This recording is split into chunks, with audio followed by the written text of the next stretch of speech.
মৃত্যু অবশ্যই অত্যন্ত বেদনাদায়ক এবং দুঃখজনক।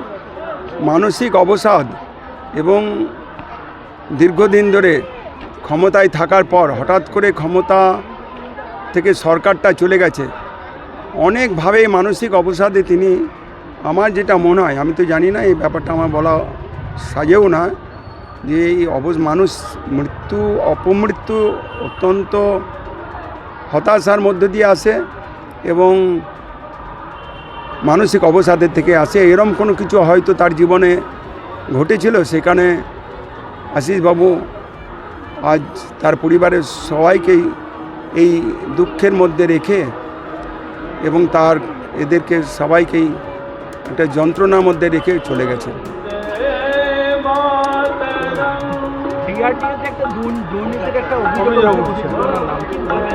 দেখুন, এখন সেটা আমি এই মুহূর্তে টিআরডিএর এই ব্যাপারটা আর গোটা ব্যাপারটা, আমি যদিও প্রথমে একটা মিটিংয়ে গেছিলাম, যতক্ষণ না জানতে পারবো বা তার কিছু সঠিক তথ্য প্রমাণ আমাদের কাছে হাতে আসবে, তখন সেই অভিযোগ আমার ওকে আনা উচিত হবে না এবং সেটা আমি মনেও করি না। টিআরডিএতে কী ধরনের দুর্নীতি হয়েছে বলে আপনি জানেন? প্রচুর টাকা দুর্নীতি। আমি প্রথম দিনে মিটিংয়ে গিয়ে দেখলাম তাদের জেনারেল ফান্ড শূন্য প্রায়, এবং অনেক বড় বড় বিল্ডিংগুলো যেগুলো হয়েছে সেখানে পারমিশন না নিয়ে হয়েছে। বাঁ পথে অনেক, মানে অন্যদিকে বাঁকা পথে অনেক টাকা নিয়ে সেই জায়গাগুলো বিল্ডিং হয়েছে এবং অনেক অনাদায়ী রয়ে গেছে, যেখানে টিআরডিএর আন্ডারে যে সব ব্যবসাগুলো করে এবং যার নিত্য কালেকশন হওয়া উচিত ছিল এবং টিআরডিএর ফান্ডটা আরও স্ট্রেংথ দেওয়া হতো, সেটা হয়নি, কিছু গোলমাল হয়েছে।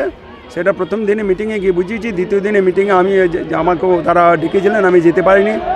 টিআরডিএর একটা দুর্নীতি আছে, কিন্তু এই দুর্নীতির সঙ্গে কারা জড়িয়ে এবং কীভাবে আশিসবাবু জড়িয়ে ছিলেন কিনা এটা আমার পক্ষে বলা সম্ভব নয়। যারা জড়িয়ে আছেন তাদের ব্যবস্থা অবশ্যই হবে আইনি পথেই।